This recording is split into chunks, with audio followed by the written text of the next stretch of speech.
Hi friends, இது உங்கள் land with GMK.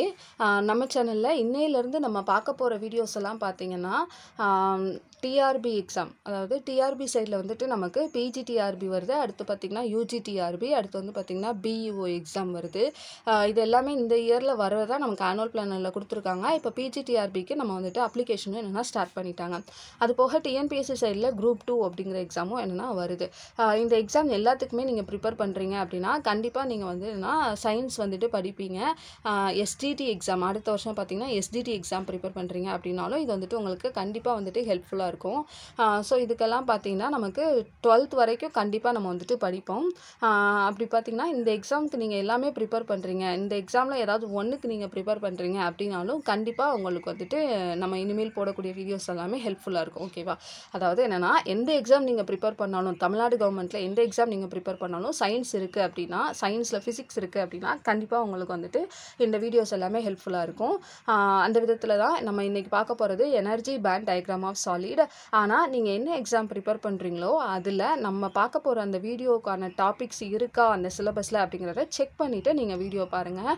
ஏன்னா சிலபஸில் இல்லாத போது நீங்கள் அதை வந்துட்டு ஸ்கிப் பண்ணிடலாம் அந்த வீடியோவை, ஏன்னா அது வந்துட்டு உங்களுக்கு டைம் வேஸ்ட்டு தான். ஓகேவா? அதனால் உங்கள் சிலபஸில் இந்த டாபிக் இருக்குது அப்படின்னா நீங்கள் கண்ணை மூடிட்டு படிக்கலாம். ஸோ சிலபஸில் யாரெல்லாம் செக் பண்ணணும் அப்படின்னு பார்த்தீங்கன்னா, நீங்கள் டிஎன்பிஎஸ்சி குரூப் 2 இல்லைனா யூஜிடிஆர்பி இல்லைனா பிஇஓ எக்ஸாம் ப்ரிப்பேர் பண்ணுறீங்க அப்படின்னா நீங்கள் பிஜிடிஆர்பிக்கு இந்த ஹெட்டிங் வந்துட்டு இருக்கும்.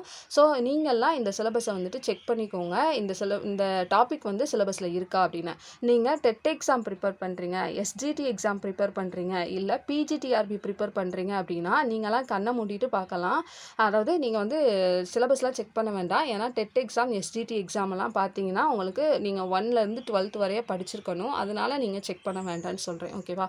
ஸோ இன்றைக்கி நம்ம வீடியோக்குள்ளே போகலாம். Energy band diagram of solid அப்படிங்கிறது தான் நம்ம இந்த வீடியோவில் பார்க்க போகிறோம்.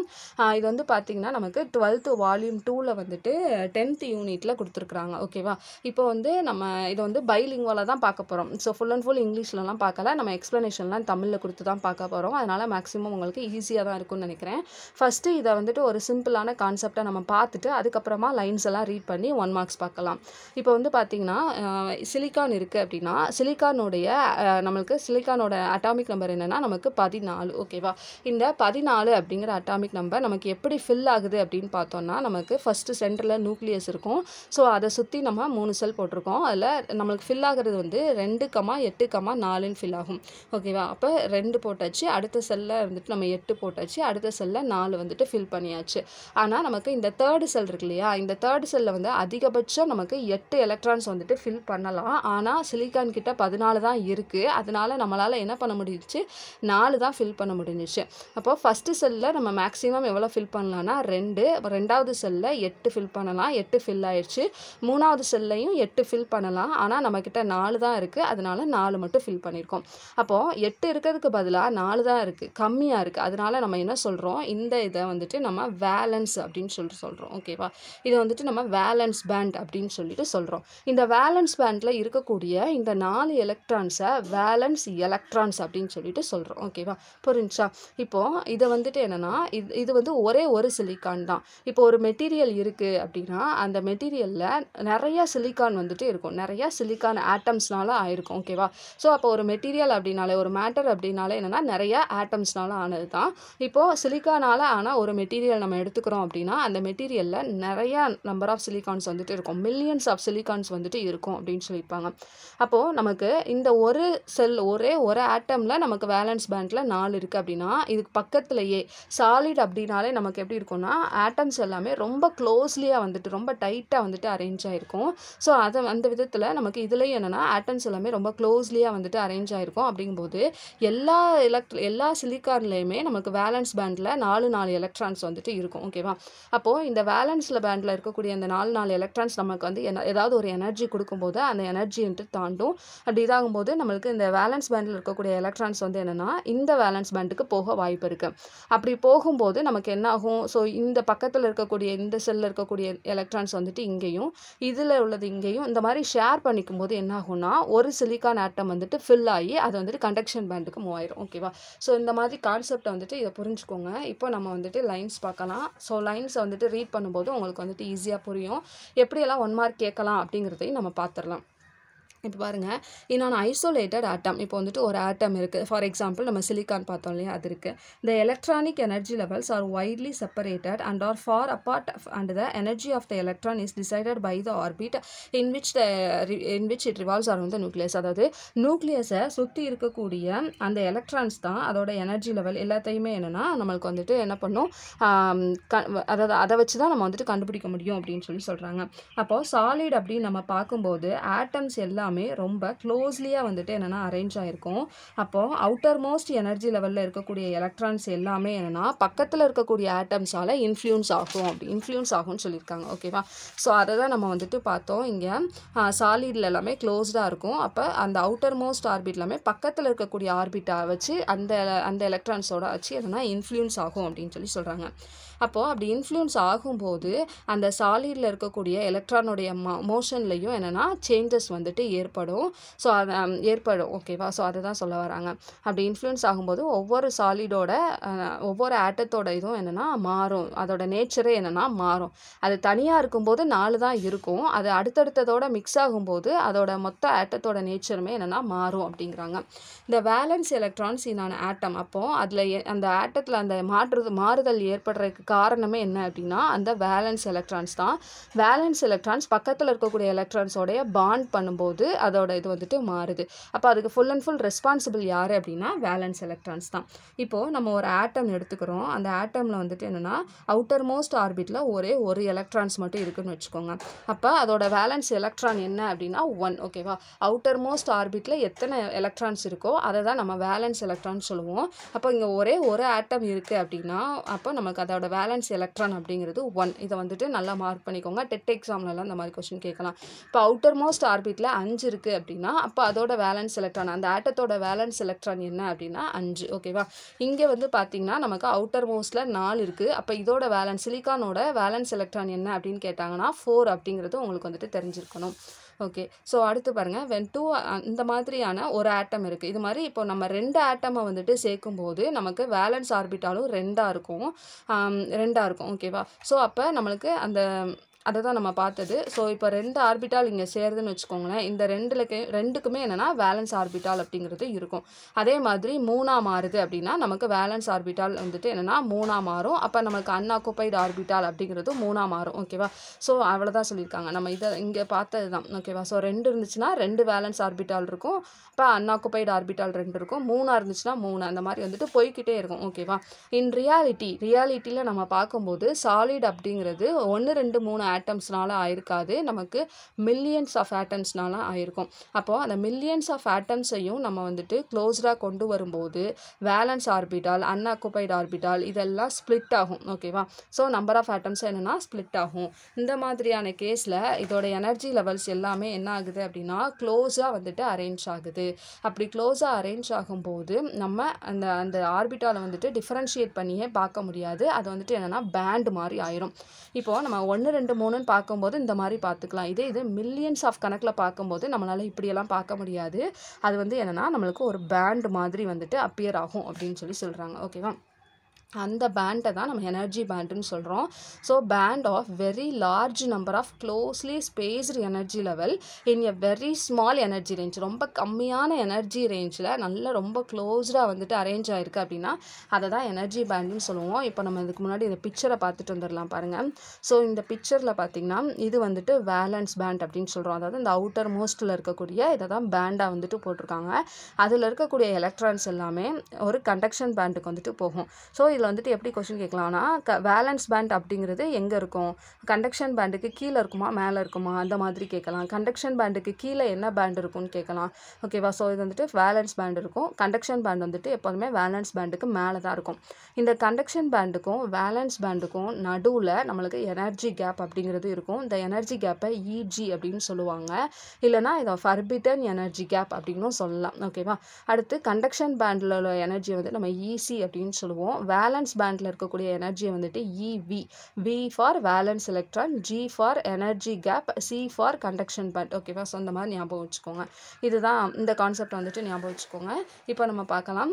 இதில் வந்து என்ன சொல்கிறாங்கன்னா, energy band formed due to the valence orbital. அப்போ வேலன்ஸ் ஆர்பிட்டால்னால ஃபார்ம் ஆகக்கூடிய எனர்ஜி பேண்டை நம்ம வேலன்ஸ் பேண்ட் அப்படின்னு சொல்லி பார்ப்போம். ஓகேவா? பார்த்தோம் இல்லையா? அதுதான். அப்போது அது எல்லாமே என்னென்னா ஆர்பிட்டாலால், அதாவது அதில் நமக்கு எலக்ட்ரான்ஸ் வந்துட்டு இல்லை. அதை தான் நம்ம வந்து அன்ஆக்குப்பைடு சொல்கிறாங்க. 4 எலக்ட்ரான்ஸ் தான் இருக்குது. சிலிக்கானில் பார்க்கும்போது 4 எலக்ட்ரான்ஸ் இல்லை. அப்போ அது வந்து அன்ஆக்குப்பைடாக இருக்குது. ஃபுல்லி ஆக்குப்பைடாக வந்துட்டு இல்லை. அப்போ அது அன்ஆக்குப்பைடுன்னு சொல்கிறோம். ஸோ அப்போ அன்ஆக்குப்பைடாக இருக்கும்போது நம்ம அந்த அன்ஆக்குப்பைடு செல்லை நம்ம எனர்ஜி கொடுக்கும்போது அது வந்து கண்டக்ஷன் பேண்டுக்கு மூவ் ஆகும்னு சொல்கிறாங்க. அதாவது என்னென்னா, நம்ம இந்த பிக்சரில் பாருங்கள், வேலன்ஸ் பேண்டில் வந்துட்டு நிறைய எலக்ட்ரான்ஸ் இருக்குது இல்லையா?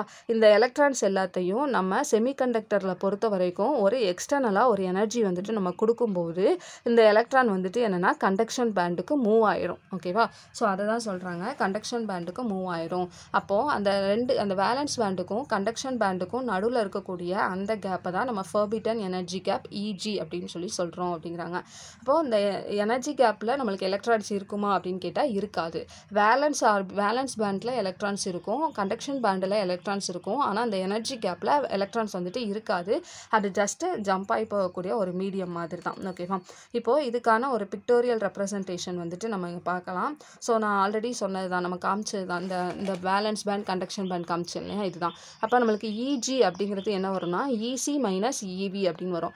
ஏன் இவி மைனஸ் இசின்னு போடக்கூடாதா அப்படின்னு பார்த்தீங்கன்னா, கண்டக்ஷன் பேண்டில் தான் நமக்கு அதிகமான எலக்ட்ரான்ஸ் வந்துட்டு இருக்கும் கம்பேர் டு வேலன்ஸ் பேண்டை. ஸோ அதனால நம்ம வந்துட்டு ஈஸியை ஃபஸ்ட்டு போட்டுட்டு மைனஸ் போட்டு இவி போடுறோம். ஸோ அந்த ஃபார்மில் தான் என்னென்னா நம்மளுக்கு இங்கே கொடுத்துருப்பாங்க, Eg equal to E C minus E V அப்படின்னு சொல்லிட்டு. அப்போது நமக்கு வந்துட்டு கூலும் ஃபோர்ஸ் ஆஃப் அட்ராக்ஷன் அப்படின்னு சொல்லி நம்ம படிச்சிருப்போம். அதாவது கூலும் ஃபோர்ஸ் ஆஃப் அட்ராக்ஷன் அப்படிங்கிற கான்செப்ட் படி நமக்கு நியூக்ளியஸ்க்கு பக்கத்தில் இருக்கக்கூடிய எலக்ட்ரான்ஸ் எல்லாமே ரொம்ப அட்ராக்டிவாக இருக்கும். அதே இது நியூக்ளியஸை தள்ளி இருக்கும்போது, இப்போ ஃபார் எக்ஸாம்பிள் இந்த சிலிக்கானில் பார்த்தீங்கன்னா நியூக்ளியஸ் வந்துட்டு இங்கே இருக்குது. இப்போது இந்த நியூக்ளியர் ஃபோர்ஸ் அப்படிங்கிற ஒன்று இருக்கும். ஓகேவா? ஸோ இந்த ஃபோர்ஸ்னால் அதுக்கு பக்கத்தில் இருக்கக்கூடிய எலக்ட்ரான்ஸ்லாம் ரொம்ப ஸ்ட்ராங்காக அந்த நியூக்ளியர் ஃபோர்ஸ் வந்து பிடிச்சி வச்சுக்கணும். ஆனால் அதே இது தூரத்தில் இருக்கக்கூடிய எலக்ட்ரான்ஸை அந்த அளவுக்கு ஃபோர்ஸ் வந்துட்டு இவ்வளோ தூரத்துக்கு எஃபெக்டிவாக இருக்காது. அதனால லாஸ்ட் இருக்கக்கூடிய எலக்ட்ரான்ஸ் எல்லாம் ரொம்ப ஃப்ரீயாக தான் இருக்கும். அதாவது ரொம்ப ஃபோர்ஸ்னால பிடிச்சிருக்காது. ஈஸியாக நம்ம ஏதாவது கொஞ்சமாக எனர்ஜி கொடுத்தா அந்த எலக்ட்ரான் வந்துட்டு என்னென்னா இந்த செல்லை விட்டு ஓடி போயிடும். ஓகேவா? ஸோ அதை தான் சொல்ல வராங்க. என்ன சொல்கிறாங்கன்னா, கூலும் ஃபோர்ஸ் ஆஃப் அட்ராக்ஷன் படி அந்த நியூக்ளியஸ், அதாவது நம்மளுக்கு இந்த ஃபார்மில் என்னென்னா nucleus is inversely proportional to the force அப்படிங்கிறது inversely proportional to the 1/t அப்படிங்கிறது. அப்போது நம்மளுக்கு இந்த நியூக்ளியஸ்க்கும் இந்த ஆட்டம், இந்த எலக்ட்ரான்ஸ்க்கும் இருக்கக்கூடிய டிஸ்டன்ஸ் வந்துட்டு நமக்கு டிஸ்டன்ஸ் அதிகமாக ஃபோர்ஸுங்கிறது நமக்கு குறைஞ்சிக்கிட்டே போகும். அப்போ நம்மளுக்கு ஃபோர்ஸ் குறைஞ்சிருச்சு அப்படின்னா நம்ம கொஞ்சம் எனர்ஜி கொடுத்தாலே அதை வந்துட்டு நம்ம வேறு இடத்துக்கு நம்ம மூவ் பண்ணிடலாம் அந்த எலக்ட்ரான்ஸை. அதை தான் இங்கே சொல்லியிருக்காங்க. ஓகேவா? Inversely proportional to the distance between them. There are the electrons in the orbital closer to the நியூக்ளியஸ்க்கு க்ளோஸராக இருக்கிறது ரொம்ப ஸ்ட்ராங்காக பவுண்டாக இருக்கும். அப்போ அந்த க்ளோஸராக இருக்கிறதுக்கு நம்ம அந்த க்ளோஸ்லியாக இருக்கக்கூடிய எலக்ட்ரான்ஸை நம்ம மூவ் பண்ணோம்னா நம்ம அதிகமான எனர்ஜி வந்துட்டு கொடுக்கணும். அதே இது நமக்கு வேலன்ஸ் பேண்ட் பார்த்திங்கன்னா ரொம்ப தள்ளி இருக்கனால அதில் இருக்கக்கூடிய எலக்ட்ரான்ஸ்லாம் கொஞ்சம் லூஸாக தான், ஃபோர்ஸ் வந்துட்டு கம்மியாக இருக்கும். அதனால நம்ம வந்துட்டு கொஞ்சமாக நம்ம கொடுத்தாலே என்னென்னா அந்த எலக்ட்ரான்ஸ் எல்லாமே என்னென்னா ஃப்ரீ எலக்ட்ரான்ஸாக எக்ஸைட் ஆகி போயிடும். ஓகேவா? ஃப்ரீ எலக்ட்ரான்ஸ்னால் என்னென்னா வேலன்ஸ் பேண்ட்லேருந்து கண்டக்ஷன் பேண்டுக்கு எலக்ட்ரான்ஸ் நம்ம எனர்ஜி கொடுக்குறதுனால வேலன்ஸ் பேண்டில் இருக்கக்கூடிய எலக்ட்ரான்ஸ் வந்து கண்டக்ஷன் பேண்டுக்கு போயிடும். அப்படி கண்டக்ஷன் பேண்டுக்கு போன எலக்ட்ரான்ஸை தான் நம்ம ஃப்ரீ எலக்ட்ரான்ஸ் அப்படின்னு சொல்லிட்டு சொல்லுவோம். ஓகேவா? அவ்வளோதான். ஸோ இதுதான் எனர்ஜி பேண்ட்.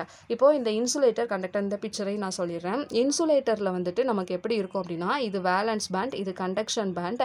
எனர்ஜி கேப் அப்படிங்கிறது பார்த்திங்கன்னா ரொம்ப பெருசாக இருக்குது. ஓகேவா? நியர்லி பார்த்திங்கன்னா 6 எலக்ட்ரான் வோல்ட்டுக்கு மேலே போயிடுச்சு. 6 எலக்ட்ரான் வோல்ட் இல்லைனா அதுக்கு மேலே போயிடுச்சு அப்படின்னாலே இங்கே வந்துட்டு நம்ம என்ன தான் எனர்ஜி கொடுத்தாலும் அந்த இதால் மூவ் பண்ண முடியாது. வேலன்ஸ் பேண்டில் இருந்து எலக்ட்ரான்ஸை நம்ம கண்டக்ஷன் பேண்டுக்கு அனுப்பவே முடியாது. ஓகேவா? அதனால இப்போ நம்ம அனுப்புனா தானே அந்த இடத்துல எலக்ட்ரான்ஸ் மூவிங் இருந்தால் தானே அங்கே வந்து கரண்ட்டே நடக்கும், கரண்ட்டே கண்டக்ட் பண்ணும். அப்போ இங்கே இருக்கக்கூடிய எலக்ட்ரானால் அங்கே போகவே முடியலை அப்படிங்கும்போது கரண்ட்டே கண்டக்ட் பண்ண முடியாது. அப்போ அந்த கேஸை நம்ம இன்சுலேட்டர் அப்படின்னு சொல்கிறோம். கண்டக்டர் அப்படிங்கும்போது நமக்கு இங்கே வேலன்ஸ் பேண்ட் இருக்குது, இங்கே கண்டக்ஷன் பேண்ட் இருக்குது. இங்கே பார்த்திங்கன்னா நமக்கு எனர்ஜி கேப்பே இல்லை. எனர்ஜி கேப் இருக்குது அப்படின்னா அது வந்துட்டு ஓவர்லேப் ஆகிருக்கு. கலர் பார்த்திங்களா?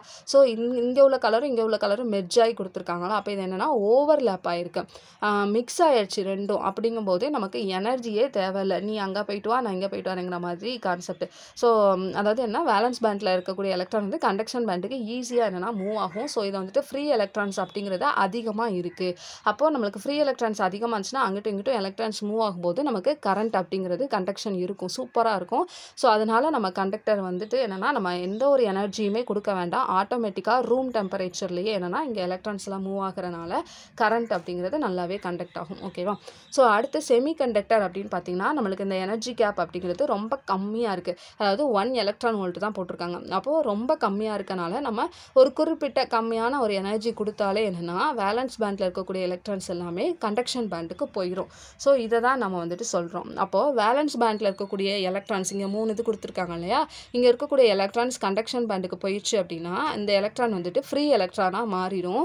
இங்க வந்து என்னன்னா அந்த இடத்துல ஒரு வெற்றிடம் ஹோல்ஸா வந்துட்டு மாறிடும்.